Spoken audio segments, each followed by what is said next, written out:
प्रतिनिधी अनिश शेख भिकन बुलढाणा वंचित बहुजन आघाडीच्या वतीने आज बुलढाणा जिल्हा सामान्य रुग्णालयात एक निवेदन सादर करण्यात आले। माननीय सर्वोच्च न्यायालयाच्या आदेशानुसार शासकीय दिव्यांग अधिकारी व कर्मचारी यांची पूर्ण तपासणी इन कॅमेरा ऑन कॅमेरा घेण्याबाबत या निवेदनात मागणी करण्यात आली आहे। सर्वोच्च न्यायालयाच्या निर्देशानुसार शासकीय दिव्यांग अधिकारी व कर्मचाऱ्यांची सविस्तर तपासणी करण्याचे आदेश प्राप्त झाले असून त्यानुसार जिल्हा रुग्णालयाने ही प्रक्रिया सुरू केली आहे।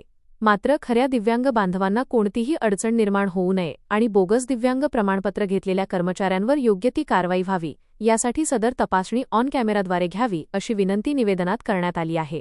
तसेच तपासणीचे फुटेज सादर करण्याची मागणीही करण्यात आली आहे, जेणेकरून खऱ्या दिव्यांगांवर कोणताही अन्याय होणार नाही। या संदर्भात बुलढाणा जिल्ह्याचे शल्यचिकित्सक CS डॉक्टर बिराजदार दत्तात्रय यांनी स्पष्ट केले की आपल्या कार्यकाळात दिव्यांग विभागात पारदर्शक काम झाले आहे। त्यांनी सांगितले की माझ्या कार्यकाळात इतर कोणत्याही CSच्या तुलनेत उत्तम काम झाले आहे।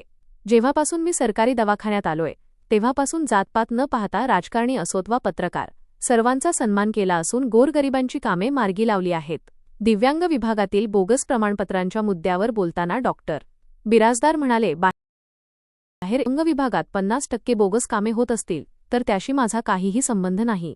मी माझे काम प्रामाणिकपणे करतो, हे माझे कर्तव्य आहे। त्यांनी हे मान्य केले की विभागात खोट्या प्रमाणपत्रांची प्रकरणे समोर येत आहेत, परंतु माझ्या कार्यकाळात कोणत्याही खऱ्या अपंग व्यक्तीवर अन्याय होणार नाही आणि सर्वांना समान न्याय देण्याची आपली भूमिका कायम राहील असे त्यांनी स्पष्ट केले।